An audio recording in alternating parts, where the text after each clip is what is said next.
Bonjour à vous, frères et sœurs à travers le monde. Nous espérons que vous avez tous passé une bonne fête en Amérique, en Europe, en Asie, aux Antilles, en Afrique. Nous devons tous prier Dieu fervemment que Dieu répande son esprit sur chacun de nos sites de fête, que nous soyons encouragés, fortifiés, inspirés au cours de cette fête. Frères et sœurs, nous sommes la continuation de la vraie Église de Dieu fondée par le Christ et qui a continué ensuite à travers l'apôtre Jean, Polycarpe, puis Polycrate, ensuite Pierre Valdo, et par après Herbert W. Armstrong, qui a été mon enseignant personnel. Il m'a baptisé, il m'a enseigné, c'est lui qui m'a marié, il m'a enseigné la voie de vie de Dieu plus que tout autre. L'Église de Dieu a continué depuis l'an 31 de notre ère. Dieu a toujours eu une vraie Église qui a observé ses commandements et qui a célébré ses fêtes. Et nous sommes ici aujourd'hui parce que Dieu nous dit de le faire dans la Bible. Il ne commande pas d'observer la fête de Noël ou les Pâques, comme vous savez. Peut-être que c'est votre première fête des tabernacles pour certains d'entre vous, mais ces mots-là ne sont même pas mentionnés dans la Bible. Noël et les Pâques, absolument pas. Dieu nous a donné des fêtes précises. Et une de ces fêtes, c'est la fête des tabernacles que nous célébrons aujourd'hui. Nous sommes bien sûr des pionniers. Nous ne sommes pas les seuls observant la fête, nous le savons, mais nous, dans cette Église, nous sommes les pionniers principaux de l'œuvre de Dieu et nous l'accomplissons, cette œuvre, au temps de la fin, pour atteindre les nations. Allez à Zacharie, chapitre 14 et le verset 16. Ça parle du retour du Christ qui est prochain en tant que roi des rois et seigneur des seigneurs. Regardez au verset 16. Tous ceux qui resteront de toutes les nations après le retour du Christ, venus contre Jérusalem, monteront chaque année pour adorer le roi, l'Éternel des armées, et pour célébrer la fête des tabernacles. Pensez-y, toutes les nations de la terre, tous les êtres humains sur la terre, un jour vont se joindre à nous pour célébrer cette fête des tabernacles que nous célébrons. Et ça va commencer d'ici 20 ans, 10 ans ou moins. Verset 17, s'il y a des familles de la terre qui ne montent pas à Jérusalem pour adorer le roi, l'Éternel des armées, la pluie ne tombera pas sur elles. Dieu va leur parler avec un langage qu'ils pourront comprendre. Les gens vont cesser d'argumenter contre le sabbat de Dieu et contre les jours saints de Dieu. Les gens vont vouloir obéir. Et s'ils ne le font pas, ils seront punis. Regardez le verset 18. Si la famille d'Égypte, si les Égyptiens ne montent pas pour célébrer la fête, si elle ne vient pas, cette famille d'Égypte, la pluie ne tombera pas sur elle. Sinon, si ce n'est pas suffisant, Dieu ajoutera des plaies par la suite. Elle sera frappée de la plaie dont l'Éternel frappera les nations qui ne monteront pas pour célébrer la fête des tabernacles. Ce sera le châtiment de l'Égypte, le châtiment de toutes les nations. Pensez-y. Lisez ceci avec attention. Il dit que toutes les nations de la terre vont observer la fête des tabernacles d'ici quelques brèves années où ils n'auront pas de pluie pour commencer et sinon, Dieu va y ajouter des plaies s'ils continuent à se rebeller. Dieu veut que nous célébrions ces jours saints. Les fêtes de Dieu décrivent son plan. C'est très important. C'est une des raisons pour lesquelles nous sommes ici. Dieu nous dit d'observer ces fêtes. Ça fait partie de son plan.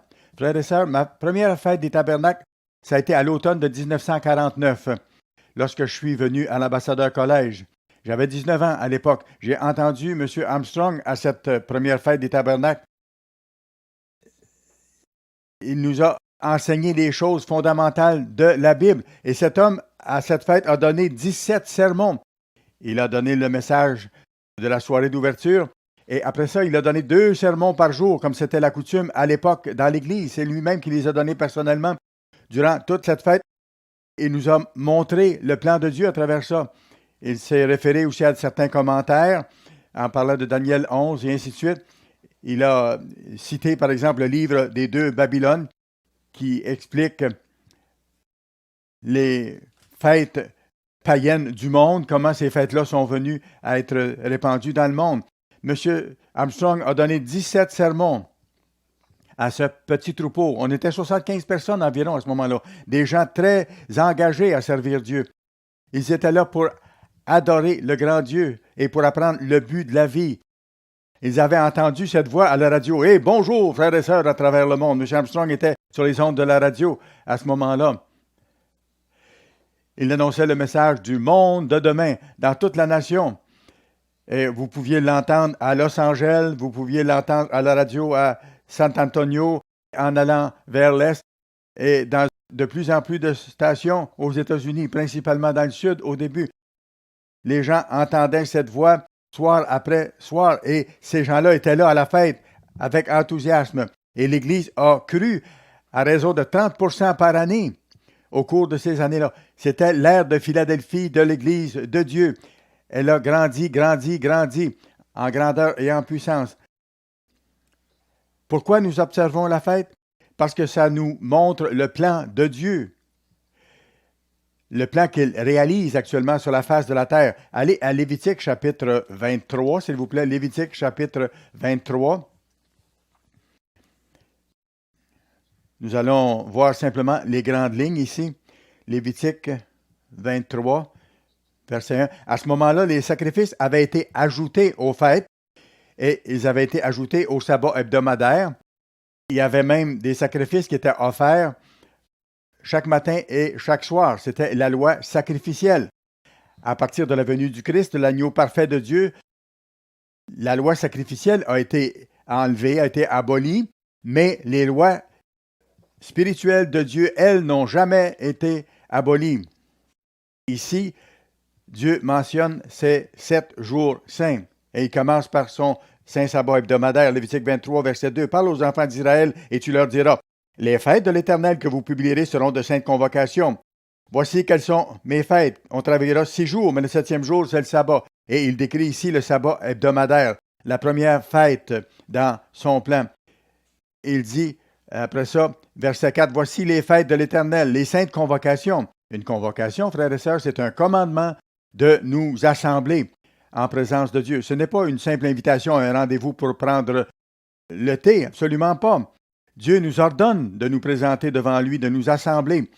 De saintes convocations que vous publierez à leur temps fixé, dans certaines versions, à leur saison. Et c'est plus précis avec le terme à leur saison.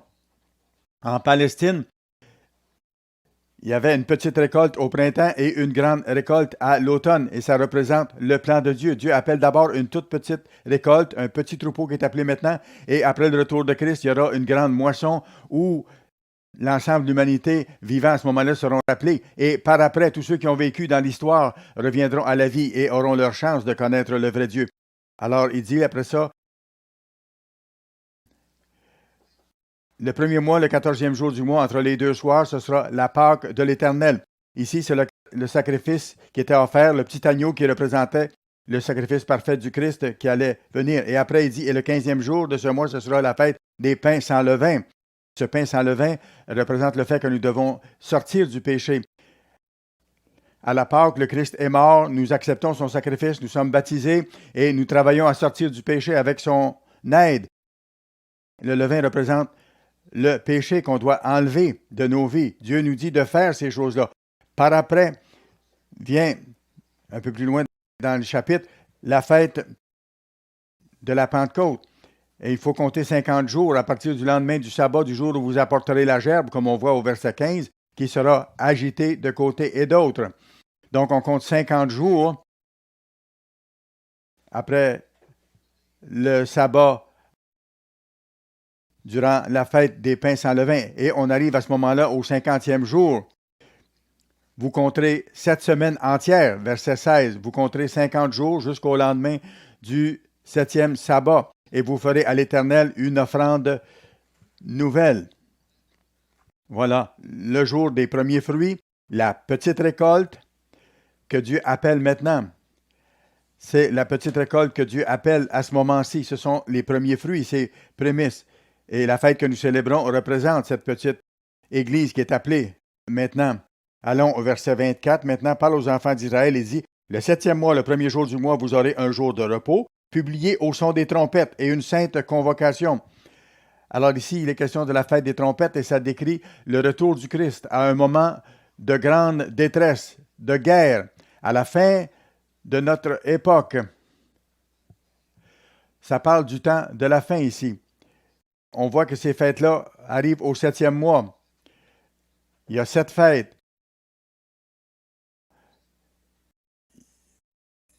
Il y a les 7 églises. Pour Dieu, ça a une signification. Le chiffre 7 représente quelque chose de parfait, quelque chose de complet, comme le chiffre 12 représente le début d'une chose organisée. Alors bientôt, il y aura un temps de guerre incroyable comme il n'y a jamais eu dans l'histoire. Nous approchons de ce temps-là et il nous faut être proche de Dieu. Ce monde devient fou, vous le savez. De plus en plus, on fait la promotion de mariage d'hommes avec hommes et de femmes avec femmes. Ces choses insensées. Les gens rejettent la nature dans laquelle Dieu les a faits, se détournent de la façon d'être heureux, ce qui détruit la famille, et les gens se coupent du Créateur qui nous dit quoi faire pour être heureux. Ils haïssent Dieu. Les êtres humains haïssent ce Dieu qui leur dit quoi faire. Il est écrit dans Romains 8, verset 7, que la nature humaine est inimitié contre Dieu. Elle ne se soumet pas à la loi de Dieu et elle ne le peut même pas. Ça décrit la nature humaine. Les gens ne veulent pas faire ce que Dieu dit. Comme M. Armstrong disait, si Dieu nous avait dit d'observer Noël, qu'est-ce que les humains auraient fait? Ils ne l'auraient pas célébré. Si Dieu avait commandé de prendre un arbre, un sapin, un arbre vert et de le décorer, nous ne l'aurions pas fait. Les humains, en tant qu'êtres charnels, ne veulent pas faire ce que Dieu veut. Nous sommes appelés à sortir de ce monde-là. C'est pourquoi nous devons faire ce que Dieu dit. On doit en être imprégné de cette idée-là et la mettre en pratique. Il faut la comprendre. Ce monde est en train de s'auto-détruire. Notre monde ne sera plus le même d'ici quelques brèves années. Les choses changent tellement rapidement maintenant. La fête des trompettes approche. La réalisation de cette prophétie, un temps de chaos, de désespoir et de détresse jamais vu auparavant. Verset 27, il dit le 10e jour de ce 7e mois, le mois de complétion, le mois de ce qui devient complet, il dit le 10e jour de ce 7e mois, ce sera le jour des expiations. Vous aurez une sainte convocation et vous humilierez vos âmes. Ça représente le jour où Satan sera banni. Après le retour du Christ, un ange puissant enchaînera Satan et l'enfermera pour l'empêcher de nuire pendant 1000 ans. Ce sera la prochaine chose qui va arriver après le retour de Christ. C'est ce qui est représenté par la fête des expiations. Donc, il faut humilier nos âmes. On doit jeûner ce jour-là pour réaliser notre besoin absolu de Dieu, non seulement sur le plan physique, mais sur le plan spirituel encore davantage. Donc, nous humilions nos âmes, c'est-à-dire nous jeûnons à ce jour-là. Et comme il dit au verset 31, vous ne ferez aucun ouvrage. C'est un sabbat, c'est une loi perpétuelle pour vos descendants dans tous les lieux où vous habiterez. Ce sera pour vous un sabbat, un jour de repos, et vous humilierez vos âmes, vous jeûnerez. Dès le soir du 9e jour jusqu'au soir suivant, vous célébrerez votre sabbat. Ça nous dit en même temps comment Dieu compte le temps, à quel moment les jours commencent. Et regardez le verset 34 maintenant. Parle aux enfants d'Israël et dit le 15e jour de ce 7e mois, ce sera la fête des tabernacles. C'est appelé aussi la fête des tentes parce que ça représente trois choses. Ça représente le temps où Israël habitait sous des tentes. Ça nous rappelle aussi que nous sommes des étrangers, des passagers sur la terre. Nous ne serons plus dans cette société très longtemps maintenant. Nous y sommes temporairement. Comme à la fête des tabernacles, nous sommes dans des habitations temporaires. Nous avons quitté nos demeures permanentes chez nous et nous sommes ici pendant la fête des tabernacles, la fête des tentes. Ça nous rappelle aussi, bien sûr, le grand plan de Dieu quand Dieu va appeler tout le reste de l'humanité qui sera vivant après le retour de Christ. Allons à Exode chapitre 34 maintenant. Exode chapitre 34 et le verset 22, où il est question de ces deux époques de récolte. Tu célébreras la fête des semaines. Voici la fête de la Pentecôte. Pourquoi? Parce qu'on compte 7 semaines, comme on a vu tantôt, pour déterminer le jour de la Pentecôte. Tu célébreras la fête des semaines, des prémices, c'est-à-dire des premiers fruits de la moisson, la petite moisson du printemps, du froment, et la fête de la récolte à la fin de l'année. Voici la grande moisson que Dieu accomplira après le retour du Christ, alors que tous ceux qui seront encore vivants seront appelés à ce moment-là et comprendront le plan de Dieu. Après ça, il y a le dernier grand jour qui représente le temps où tous ceux qui ont vécu dans l'histoire seront ramenés à la vie et auront leur chance de connaître le vrai Dieu. Ce sera la grande récolte, même l'immense récolte à la toute fin. Dans Exode 23, verset 16, on en parle comme étant la fête de la moisson. C'est le même terme pour parler de la récolte que Dieu fait, mais par étapes. Allons maintenant à Deutéronome chapitre 14, s'il vous plaît, Deutéronome chapitre 14, et nous allons lire à partir du verset 22, ce sont des instructions de Dieu. C'est très inspirant ce que Dieu nous a dit de faire, c'est un autre commandement. Il dit, tu lèveras la dîme. Il nous a parlé avant ça d'une première dîme qui va à l'Église pour accomplir l'œuvre de Dieu. Mais voici, il parle ici d'une deuxième dîme. Tu lèveras la dîme de tout ce que produira ta semence, de ce que rapportera ton champ chaque année. Donc, c'est une deuxième dîme. Ce n'est pas pour l'Église, pour que l'Église accomplisse sa mission d'annoncer l'Évangile. Ici, cette deuxième dîme-là, elle est prélevée régulièrement sur nos revenus et mise de côté pour que nous puissions aller à la fête chaque année, pour que nous puissions nous réjouir, manger des bonnes choses, faire des activités intéressantes. Et tu mangeras devant l'Éternel ton Dieu dans le lieu qu'il choisira pour y faire résider son nom, la dîme de ton blé, de ton mou, de ton huile et les premiers-nés de ton gros et de ton menu bétail, afin que tu apprennes à craindre toujours l'Éternel ton Dieu. Il y a un Dieu réel. Il faut le savoir, en être convaincu. Et vous remarquez que Dieu commence à intervenir de plus en plus directement dans les affaires du monde. Les nations sont en grand déclin. La puissance de la bête commence à apparaître et le faux prophète va apparaître bientôt. Il va accomplir de grands miracles. Toutes sortes de choses commencent à se réaliser. Il y a un Dieu réel qui a averti ces choses-là. J'ai vu la réalisation de ces prophéties-là. Je me rappelle M. Armstrong, au moment où l'Allemagne, dans la Deuxième Guerre mondiale, était pulvérisée, était à genoux. M. Armstrong disait, l'Allemagne sera de nouveau sur ses pieds. Ils vont devenir la nation la plus puissante de l'Europe, diriger l'Europe. Et il a dit, l'Europe de l'Est va se libérer de la botte soviétique, la Pologne, la Tchécoslovaquie, la Hongrie, les pays catholiques. Il a été le seul à dire ça. Il a dit, certaines de ces nations-là vont devoir faire partie du dernier groupe de nations appelé la bête. Personne d'autre n'a annoncé ces choses-là. Pourquoi? Parce que c'était le ministre de Dieu. C'est lui qui nous a enseigné ces fêtes-là que nous célébrons aujourd'hui. Dieu le lui avait révélé.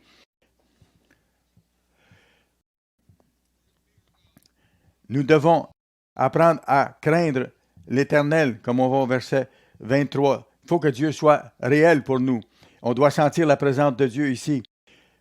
Le supplier de se manifester davantage, même au cours de cette fête. Verset 24. Peut-être lorsque l'Éternel, ton Dieu, t'aura béni, le chemin sera-t-il trop long pour que tu puisses transporter ta dîme à cause de ton éloignement du lieu qu'aura choisi l'Éternel, ton Dieu, pour y faire résider son nom? Il dit alors, tu pourras changer. Là, tu achèteras, verset 26, avec l'argent tout ce que tu désiras, des bœufs, des brebis, du vin et des liqueurs fortes.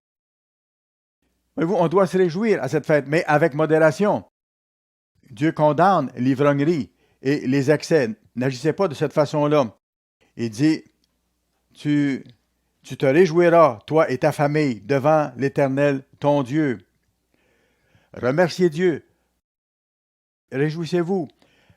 Exprimez votre reconnaissance envers Dieu. Réalisez que Dieu est là, que son Esprit est là. Et il le sera davantage si nous lui demandons et si nous nous approchons de lui en ces temps spéciaux. Dieu a placé son nom là où vous célébrez la fête. J'espère que vous allez le réaliser et y goûter, le réaliser de plus en plus. Faites votre part pour ça. Allons à Deutéronome chapitre 16 maintenant, juste un peu plus loin. Deutéronome chapitre 16 et nous allons commencer à lire au verset 13. Tu célébreras la fête des tabernacles pendant 7 jours. Encore 7 jours, le nombre de complétion, de perfection. Quand tu recueilleras le produit de ton aire et de ton pressoir. Tu te réjouiras à cette fête, toi, ton fils, ta fille, ton serviteur et ta servante. Et le Lévite, les ministres qui sont avec vous, encouragez-les.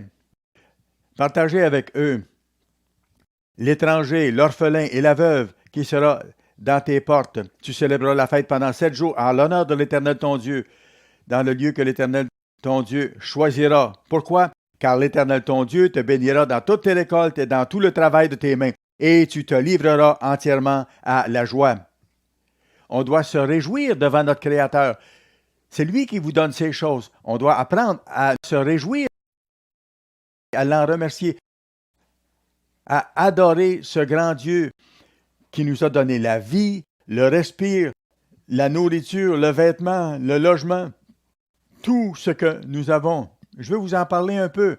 Il nous faut tous apprendre à adorer Dieu plus que jamais auparavant, alors que nous approchons de la fin. Soit que notre vie s'approche de sa fin, ou soit que, et c'est le cas, la fin de ce monde s'approche. Il faut que Dieu devienne plus réel pour chacun d'entre nous. Un des hommes selon le cœur de Dieu, c'est le roi David. Allez à Psaume 104. Psaume 104 et le verset 24. Nous allons voir ce que cet homme selon le cœur de Dieu a dit. Que tes œuvres sont en grand nombre, ô Éternel. Tu les as toutes faites avec sagesse. La terre est remplie de tes biens. Voici la grande et vaste mer. Là se meuvent sans nombre des animaux, petits et grands. Là se promènent les navires et ce Léviathan. Ici, il est question probablement d'une créature qui a disparu au cours de l'histoire, comme certaines espèces, comme plusieurs espèces en fait, ont disparu au cours de l'histoire. Là se promènent les navires et ce Léviathan que tu as formé pour jouer dans les flots. Tous ces animaux espèrent en toi pour que tu leur donnes la nourriture en son temps. Tu la leur donnes et ils la recueillent. Tu ouvres ta main et ils se rassasient de bien. Tu caches ta face et ils sont tremblants. Tu leur retires le souffle et ils expirent et retournent à leur poussière. Dans un sens, les animaux comptent sur Dieu, pour ainsi dire, parce que tout ce qu'ils peuvent manger pour survivre, c'est Dieu qui l'a créé, et il l'a créé pour eux également. Les animaux vont chercher, chacun selon son espèce, leur nourriture. Dans notre cas, Dieu nous donne la pluie en sa saison pour que nous ayons la nourriture. Et Dieu nous bénit de façon extraordinaire, particulièrement aux États-Unis. Pourquoi? Parce qu'Abraham a obéi à Dieu et a gardé ses commandements. Et nous le savons. C'est marqué dans Genèse 26, verset 5. Nous avons ces bénédictions à cause de l'obéissance d'Abraham et remercions Dieu de ces bénédictions pendant que nous les avons. Verset 29, tu caches ta face et ils sont tremblants, tu retires le souffle, ils expirent et ils retournent dans leur poussière. Tu envoies ton esprit et ils sont créés et tu renouvelles la face de la terre. Que la gloire de l'Éternel subsiste à jamais. Pensez à Dieu, au soleil merveilleux, à la lune, aux étoiles, au cosmos d'une profondeur inouïe. Pensez au beau visage des petits-enfants. Que la gloire de l'Éternel subsiste à jamais, que l'Éternel se réjouisse de ses œuvres. Il regarde la terre et elle tremble. Et vous savez, mes amis, Dieu va ébranler la terre comme jamais auparavant, sous peu. Toute montagne et toute île sera déplacée de son lieu. Et vous saurez, tous sauront, qu'il existe un vrai Dieu. Le monde sera réveillé. Il regarde la terre et elle tremble. Il touche les montagnes et elles sont fumantes. Je chanterai l'Éternel tant que je vivrai. C'est ce que David a dit. David aimait et adorait Dieu. Souvent, il a observé le ciel le soir en célébrant Dieu et en le remerciant. Faisons-le. Nous avons trop tendance de nos jours à faire des jeux vidéo et à se concentrer sur nos petits écrans. Nous nous éloignons de la belle création de Dieu. Regardez le ciel, regardez les étoiles, la lune, les belles choses que Dieu a créées. C'est ce grand Dieu qui nous donne le souffle de vie, la nourriture, qui nous donne une belle épouse, des beaux enfants, des beaux petits-enfants. Nous devons remercier Dieu, nous devons l'adorer, apprécier ce qu'il nous donne. Ce grand Dieu qui nous donne tout ce qui est bon et tout ce qui est juste.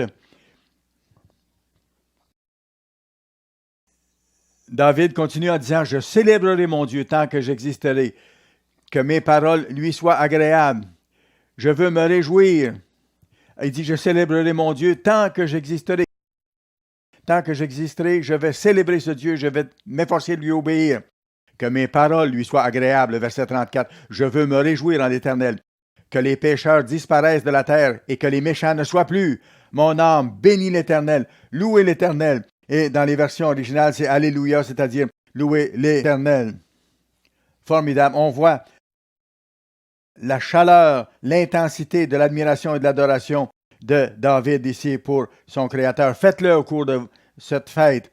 Priez Dieu, adorez-le, qu'il soit plus réel pour vous. Regardez vos frères et vos sœurs autour de vous. Aidez-les, encouragez-les, servez-les de façon chrétienne.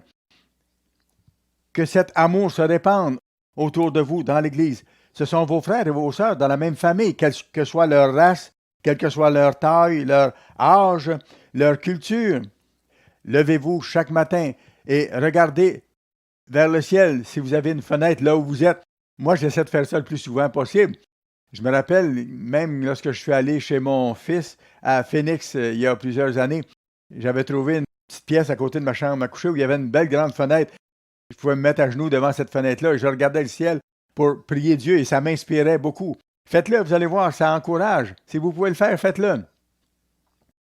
J'ai commencé ma vie de prière, vous savez, au sous-sol d'un édifice du campus de l'Ambassadeur Collège. Au sous-sol, il n'y avait pas d'endroit où aller prier. J'ai trouvé un placard à balai, il n'y avait pas de fenêtre et je me mettais à genoux sur le ciment et je mettais des journaux sous mes genoux pour que ça soit moins dur. Chaque matin, il faut aller devant Dieu avant de faire quoi que ce soit. Peut-être vous allez vous rafraîchir à la salle de bain, mais après, avant de commencer quoi que ce soit, priez Dieu, adorez-le, remettez votre vie et votre journée entre ses mains. Réfléchissez à comment il est en train de vous faire à son image. C'est lui qui a fait tout ce qui existe, c'est lui qui vous a donné la vie. Et il nous enseigne des leçons qui vont durer pour toute l'éternité. Il travaille avec nous, il nous développe, il nous transforme, il nous sculpte pour que nous devenions de plus en plus comme il est. Il a envoyé Jésus-Christ pour vivre en nous par son esprit. Adorons-le et remercions-le pour tout ça. Remercions-le pour les gens qui l'appellent, pour nos amis, pour les gens de nos familles. Adorons profondément notre Créateur. Marchons avec lui, parlons-lui, qu'il devienne de plus en plus réel pour vous. Concentrez-vous là-dessus et que Dieu devienne de plus en plus réel encore au cours de cette fête. Demandez-lui de répandre son esprit de plus en plus sur chacun de nous à travers le monde et de bénir son petit peuple et que nous nous approchions de plus en plus de lui, surtout au cours de cette fête. C'est le temps de nous réjouir. Bien sûr, on peut prendre de bonne nourriture, prendre un peu de vin et tout ça, visiter des belles choses, mais ce n'est pas la chose principale. Goûtons ces choses-là, mais nous venons devant Dieu d'abord pour apprendre à lui obéir. Je me rappelle en 1949, 50 et 51, la fête avait lieu à Belknap Spring, en Oregon. On n'avait pas beaucoup de choses physiques à utiliser. Nous avions nos réunions dans un immense chalet en bois rond. C'était pas grand comme un hôtel. On se rencontrait là pour les assembler. La plupart d'entre nous, nous étions dans des petits motels autour ou dans des roulottes.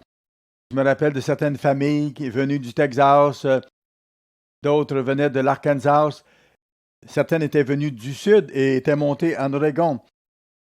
Je me rappelle, il y avait le matin des vapeurs matinales qui s'élevaient des sources qu'il y avait à Belknap. C'est pour ça qu'on appelle ça Belknap Hot Spring, c'est-à-dire les sources chaudes de Belknap. Il n'y avait pas de restaurant tout proche, on mangeait ensemble, on parlait beaucoup, on rêvait des choses à venir et nous apprenions le but de la vie. Faites-le durant cette fête. Concentrez-vous sur les choses spirituelles de la fête. Vous savez, les choses physiques ne seront plus là. Sous peu, pensez-y. Allons à Colossiens maintenant, chapitre 3. Voici l'attitude que nous devons avoir lorsque nous sommes convertis vraiment dans l'Église de Dieu. Colossiens, chapitre 3. Dieu a inspiré Paul d'écrire ceci. Si donc vous êtes ressuscité avec Christ, autrement dit, si vous avez été baptisé, vous êtes sortis des eaux du baptême en tant que créature nouvelle. Qu'est-ce que vous devez rechercher d'abord? Plus de nourriture physique, plus de steak, plus d'activité. Ce ne sont pas des choses mauvaises, bien sûr. Il faut les faire avec mesure, avec modération, avec appréciation, à la fête, dans l'esprit de famille, mais ce n'est pas la chose principale. La principale chose, c'est que vous avez été ressuscité avec le Christ en sortant des eaux du baptême. Et si ça a été le cas, cherchez les choses d'en haut. Dieu veut faire de vous un être spirituel éternel dans sa propre famille, de même nature que lui et que le Christ. Il faut le comprendre, cet avenir grandiose. Il dit, cherchez les choses d'en haut, où Christ est assis à la droite de Dieu. Imaginez-vous que le Christ est là, c'est votre Sauveur, c'est votre souverain sacrificateur. Il est à la droite de Dieu maintenant. C'est notre grand roi à venir. Attachez-vous, verset 2, aux choses d'en haut, et non à celles qui sont sur la terre. Faites-le davantage au cours de cette fête. Mettez votre attention sur le Christ. Priez davantage à la fête. Je ne dirais pas faites plus d'études bibliques parce que vous avez tous les sermons et ensuite on revise nos notes quand on revient à la chambre et tout ça. Mais priez davantage et réfléchissez à ces choses-là. Verset 3. Car vous êtes morts et votre vie est cachée avec Christ en Dieu. vous avez passé par les eaux du baptême. Et quand vous êtes sortis des eaux du baptême, vous avez pris l'engagement de marcher en nouveauté de vie. Votre ancien ego est mort. Votre vieux moi est décédé. Il n'existe plus. Vous appartenez à Dieu. Et vous devez demander à Christ de vivre sa vie en vous, par son Saint-Esprit. Il dit, verset 4, quand le Christ, votre vie, c'est tout le sens de la vie. Le Christ en nous, la vie éternelle en nous, en tant que dépôt maintenant. Quand Christ, votre vie éternelle paraîtra, lorsqu'il viendra pour la deuxième fois, cette fois-là, il va venir dans la gloire et chaque montagne, chaque île sera déplacée. Les anges l'accompagneront. Alors, vous paraîtrez aussi avec lui dans la gloire. Voilà votre avenir. Il nous faut avoir cet amour envers Dieu, cette adoration envers Dieu, notre Père, envers le Christ qui est à sa droite. Et il faut avoir beaucoup de fraternisation chaleureuse envers nos frères et nos sœurs, ces enfants potentiels de la famille de Dieu qui sont autour de nous à la fête. Nous sommes ici pour célébrer la fête des tabernacles et pour adorer notre Créateur. Frères et sœurs, prions avec ferveur comme jamais. Étudions, méditons. Prenez soin d'écouter les sermons. Prenez des notes. Pensez-y. Prenez le temps de méditer ces choses-là et d'adorer Dieu. Réjouissez-vous dans le plan merveilleux de Dieu que seule cette Église comprend. Dieu a un amour extraordinaire pour chacun d'entre nous, pour chacun de ceux qui l'appellent. Frères et sœurs, allez dormir maintenant, prenez une bonne nuit de sommeil, priez Dieu avant de dormir, passez une bonne nuit de sommeil et je vous dis à demain pour le premier jour de la fête des tabernacles.